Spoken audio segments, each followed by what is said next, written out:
جب بھی ہوتا ہے آپ الیکشن میں جائیں گے انشاءاللہ.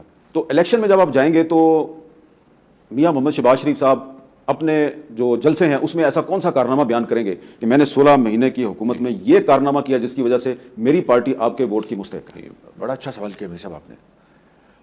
پہلی بات تو یہ ہے کہ یہ 16 ماہ کی مختصر ترین وفاقی حکومت تھی اور 13 پارٹیوں پر مشتمل تھی. سب سے پہلی بات جو الیکشن میں ہم سب مل کر کہہ سکتے ہیں کہ ہر پارٹی کا اپنا اپنا زاویہ، نظریہ، مینیفیسٹو، سوچ مختلف ہونے کے باوجود بھی ہم نے ملک کے بہترین مفاد میں یہ اتحاد اور یہ یکجہتی ثابت کی پوری قوم کو کہ جب بھی کبھی امتحان کڑا وقت آتا ہے تو اتحاد اور یکجہتی کا مظاہرہ کرنا کوئی مشکل کام نہیں. گو کہ میرے لیے یہ 13 جماعتی اتحاد چلانا کوئی آسان کام نہیں تھا.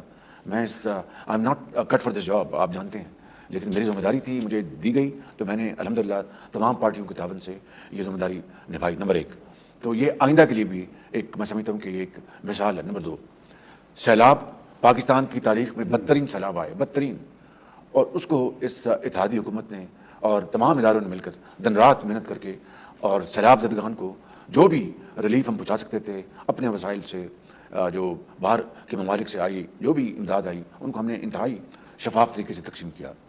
اور تیسری بات سیلاب زدگان کو ہم نے جہاں پر بری طرح متاثر تھے، جہاں پر ان کے بجلی کے جو بل تھے ان کو ہم نے معاف کیا، ان میں ہمیں ان کو سبسڈی دی تاکہ ان کو کچھ ریلیف مل سکے. نمبر 2 میں سمجھتا ہوں کہ پاکستان کی تاریخ کی یہ ایک مشکل ترین دور تھا میرے لیے. میری 38 سالہ پولیٹیکل کیریئر میں نے اتنا سخت مشکلات کا سامنا نہیں کیا، لیکن اللہ تعالیٰ کے فضل و کرم سے ہم نے پوری کوشش کی. کس حد تک کامیاب ہوئے اس کا فیصلہ عوام کریں گے، مگر IMF کا جو پروگرام تھا اس کو دوبارہ جوڑنا اور اس کو دوبارہ ان پلیس کرنا یہ ایک جان جوکھوں کا کام تھا. ڈیفالٹ سے پاکستان بچ گیا الحمدللہ، اور IMF کے 3.2 ارب ڈالر وہ 9 مہینے میں پہلی قسط مل چکی. یہ میرے لیے مشکل ترین مرحلہ تھا. It was touch and go. اور پیرس میں مجھے IMF کے MD نے صاف کہا، میرے کولیگ ساتھ بیٹھے تھے، کہ وزیر اعظم اب ٹائم گزر گیا، اب 30 جون آ رہی ہے، چند دن رہ گئے ہیں، 30 جون کو پروگرام ختم ہو جائے گا، تو پھر آئندہ جب کچھ ہوگا تو اس میں دیکھیں گے.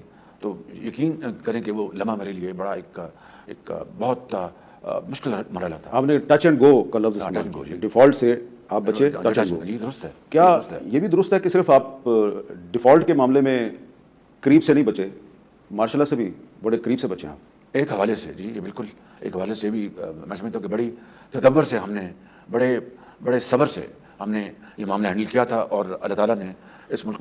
تیسری بات میں آپ کو عرض کرنا چاہتا ہوں، خارجہ پالیسی. ہم میر صاحب پاکستان کو ان 4 سالوں میں بدترین خارجہ پالیسی کی بنا پر اور بدترین ہینڈلنگ بنا پر ہمارے دوست اور پرائے سب دور ہو چکے تھے، اور برادر ملک ہمارے انتہائی سرد موری کا وہ مظاہرہ کر رہے تھے ہماری اپنی فاش غلطیوں کے بنا پر. اور میں آپ کو ایک نہیں کئی مثالیں بتا سکتا ہوں. ایک مثال میں پچھلے دنوں میں روز آلموسٹ بتا رہا ہوں کہ اس وقت کے وزیر خارجہ نے اس وقت کے وزیر اعظم کے کہنے پر جو میری اطلاعات ہیں یہ پبلک سٹیٹمنٹ دے دی کہ کشمیر کا مسئلہ ہم سعودی عرب کے بغیر حل کر سکتے ہیں.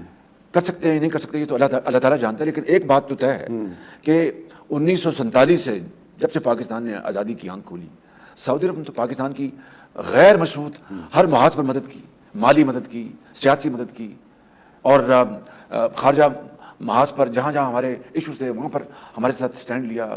کشمیر کے حوالے سے اور بے پناہ جب پاکستان نیوکلیر طاقت بنا، میں اس بات کا گواہ ہوں. میاں نواز شریف صاحب بیٹھے تھے اور مرحوم جو کنگ عبداللہ تھے انہوں نے میاں نواز شریف کو بتایا کہ میری آل رائٹ سے میری ٹیلی فون پر بات ہوئی ہے. تو میں نے کہا کہ یہ پاکستان جو ہے اس نے خود یہ کام نہیں کیا، اس نے تو ہندوستان نے جب کیا تو مجبوری پاکستان کو یہ کام کرنا پڑا، تو پاکستان کے ساتھ آپ اچھے طریقے سے پیش آئیں. دیکھیے انہوں نے اس وقت مالی امداد بھی دی، 3 سال کے لیے مفت تیل دیا، سفارتی محاذ پر پاکستان کو پورا سپورٹ کیا. اور پھر جب میاں نواز شریف صاحب تیسری مرتبہ بنے وزیر اعظم، $1.5 ارب دیا کیش انہوں نے سعودی عرب میں.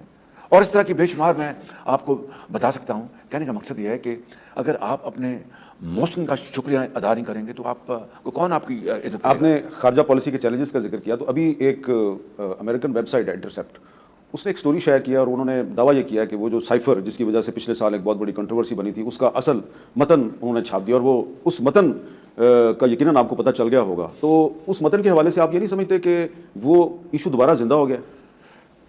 اگر میں گزارش کروں، میں نے ابھی جو گزارشت کی ہے، مجھے امید ہے کہ میں آپ کے دوستوں سے میں یہ قوم تک یہ بات پہنچا سکا ہوں کہ جو اپنا موسم کا شکر گزار نہیں ہو سکتا تو وہ اللہ کا کس طرح شکر گزار ہوگا؟ نہیں، یہ بات بالکل بنیادی ہے۔ یہ جو آپ نے سوال کیا ہے میر صاحب، دیکھیں 2 میٹنگز ہوئیں میری صدارت میں نیشنل سیکورٹی کمیٹی کی، 2، اور اس میں جنرل باجوہ اور services chiefs, chairman joint chief staff سب موجود تھے، اور اس میں جو آج ہمارے سیکرٹری خارجہ ہیں، وہ جو اس وقت امریکہ میں سفیر تھے، وہ موجود تھے، اور انہوں نے پوری کمیٹی کے سامنے کہا کہ جی میری جو ڈان لوز سے جو میری میٹنگ ہوئی تھی وہ میں نے سائفر میں وہ ساری گفتگو رپورٹ کر دی، لیکن اس کا تو دور دور تک کوئی وہاں پر نہیں ہوا کہ کوئی سازش کی جا رہی ہے امریکہ کی طرف سے پاکستان کی اس وقت کی حکومت کو ہٹانے کے لیے اور ہمیں لانے کے لیے۔ انہوں نے یہ بات ریکارڈ پر ہے، یہ اسد مجید صاحب کی اسٹیٹمنٹ ہے، میں ان کو کوٹ کر رہا ہوں، یہ اگر آپ چاہیں گے تو ریکارڈ یہ میرے خیال میں اویلیبل ہے، وہ ثابت کیا جا سکتا ہے۔ ایک بات۔ دوسری بات میر صاحب، عمران نیازی نے وہ کاغذ لہرایا، وہ خط لہرایا کہ یہ ہے اور یہ سازش ہوئی، میری حکومت کو ہٹایا گیا۔ تیسری بات، عمران نیازی نے کہا کہ امریکہ نے کوئی سازش نہیں کی، اور پھر عمران نیازی نے الزام کسی اور پہ لگایا کہ فلاں نے میری حکومت ختم کروائی، پھر یہ کہا کہ شہباز شریف نے، کسی اور نے نہیں، فلاں نے میری حکومت گرائی، پھر یہ کہا کہ چونکہ میں روس اور چین کے قریب ہو رہا تھا اس لیے سازش کی گئی۔